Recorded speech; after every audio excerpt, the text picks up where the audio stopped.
কিভাবে তাপ বিদ্যুৎ কেন্দ্রে বিদ্যুৎ উৎপন্ন হয়? তাপ বিদ্যুৎ কেন্দ্রে থার্মাল পাওয়ার প্ল্যান্ট মূলত তাপ শক্তিকে যান্ত্রিক শক্তি এবং পরে বিদ্যুৎ শক্তিতে রূপান্তর করা হয়। সহজভাবে পুরো প্রক্রিয়াটি নিচে ধাপে ধাপে বোঝানো হল। ১. জ্বালানি দহন, ফিউয়েল বার্নিং। কয়লা, তেল বা গ্যাস বয়লারে পোড়ানো হয়। এর ফলে প্রচুর তাপ উৎপন্ন হয়। ২. বাষ্প তৈরি, স্টিম জেনারেশন। এই তাপ দিয়ে পানিকে গরম করে উচ্চ চাপের বাষ্প, স্টিম, তৈরি করা হয়। ৩. টারবাইন ঘোরানো, টারবাইন রোটেশন।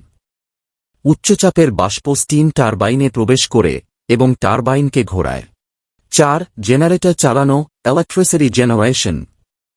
টারবাইনের সাথে যুক্ত জেনারেটর ঘুরতে থাকে এবং এখানে ইলেক্ট্রোম্যাগনেটিক ইন্ডাকশন নীতির মাধ্যমে বিদ্যুৎ উৎপন্ন হয়। ৫. Condenser, cooling reels.